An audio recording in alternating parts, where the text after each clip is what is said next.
Assalamualaikum warahmatullahi wabarakatuh. Perkenalkan, nama saya Muhammad Kadapi, mahasiswa agroteknologi semester 4. Baiklah, pada kesempatan kali ini saya akan menjelaskan salah satu materi dari mata kuliah TBT Hortikultura, yakni saya akan menjelaskan tumbuhan genjer, di mana tumbuhan genjer ini memiliki nama latin yakni Limnocharis flava. Genjer ini merupakan salah satu jenis sayuran lokal yang biasa dikonsumsi masyarakat Indonesia. Dewasa ini, menu masakan berbahan baku genjer sudah tersedia di restoran di Jawa Barat dan di Jakarta. Dan daun dan bunga genjer juga sudah dijual baik di pasar tradisional maupun pasar modern. Baiklah, selanjutnya saya akan membahas tentang kandungan gizi dari genjer. Di mana kandungan gizi dari genjer ini saya ambil dari beberapa pernyataan dari penelitian para ahli. Yang pertama yaitu menurut Simonsma dan Pilwek menerangkan bahwa dalam 10 gram bagian yang dapat dimakan dari genjer terkandung 1 gram protein dan 0,3 gram lemak dan 0,5 gram karbohidrat. Selanjutnya terdapat sekitar vitamin terkandung sekitar 5000 IU atau IU itu International Unit, dan vitamin lainnya sekitar 10 gram. Selanjutnya yaitu pendapat dari ahli yang kedua, yakni hasil penelitian Mahmud pada tahun 2009 menunjukkan bahwa dalam 100 gram bagian yang dapat dimakan dari genjer terkandung air sebanyak 90 gram, energi sebanyak 35 kcal, protein 1,7 gram, lemak 0,2 mg, fosfor 33 mg, dan abu sebanyak 0,4 gram, kalsium sebanyak 62 mg, fosfor sebanyak 33 mg, dan zat besi sebanyak 2,1 gram.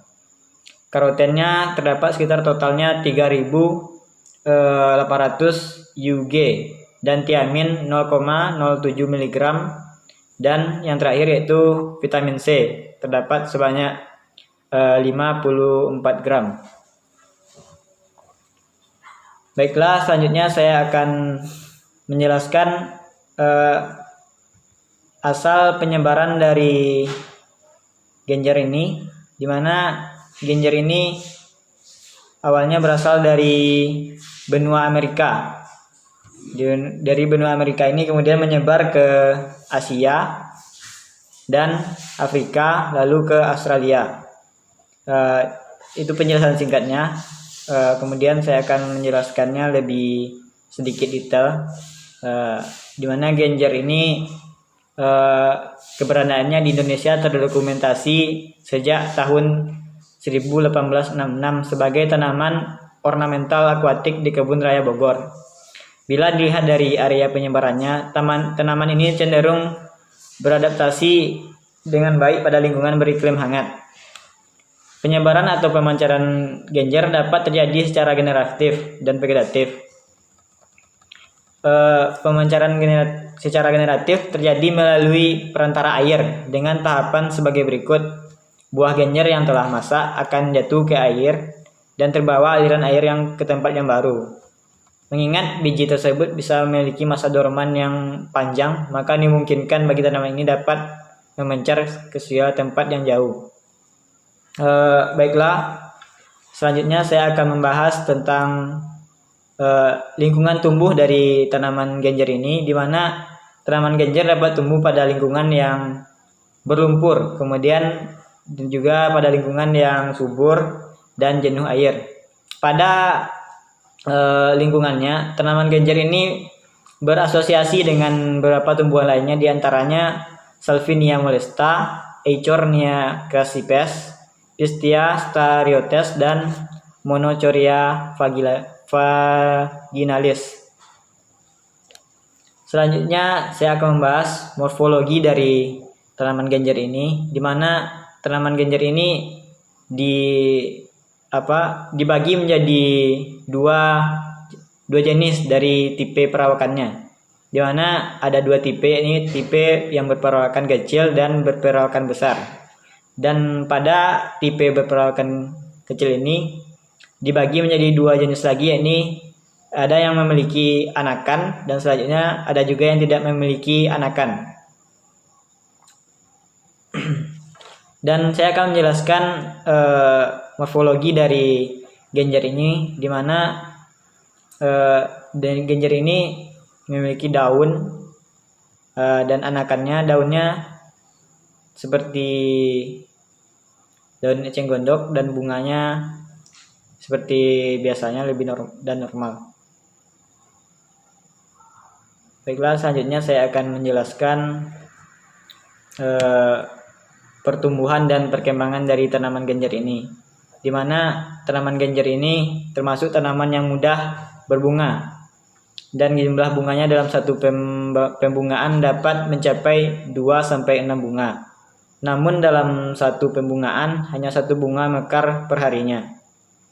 Periode mekar bunga satu hari, bunga genjer akan mekar pada pagi hari sekitar pukul 7 pagi bila hari cerah, dan Song et al. Menyatakan bunga ini mekar selama 2 minggu atau sekitar 15 jam. Baiklah, selanjutnya saya akan menjelaskan tentang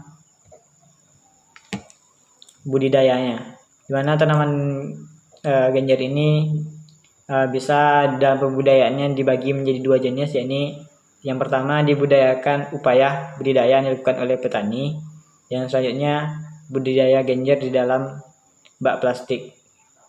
Dan pada budidaya yang dilakukan oleh petani ini bisa kita bagi menjadi dua skala, yakni skala kecil dan skala besar. Contohnya skala kecilnya, petani ini menanam genjer ini sebagai hasil sampingan dari sawahnya, jadi bisa untuk makan dia sendiri dan kalau lebihnya untuk dijual. Sedangkan pada skala besar ini petani bisa menanamnya lebih diutamakan genjer ini, yakni untuk dijual atau didistribusikan ke toko-toko. Sedangkan pada genjer yang dibudidayakan pada media bak plastik, ini keunggulannya yakni kualitasnya lebih bagus dari genjer yang dibudidayakan di air ataupun di tanah, karena kita bisa mengontrolnya dengan baik kandungan dari dari gizi genjer tersebut. Dan kita lihat genjer ini memiliki peluang yang besar untuk dikembangkan di daerah kita, di mana genjer ini pertumbuhannya juga mudah dan tinggal bagaimana cara kita untuk mengolahnya dan memasarkannya. Mungkin sekian yang dapat saya sampaikan. Wabillahi taufiq wal hidayah. Wassalamualaikum warahmatullahi wabarakatuh.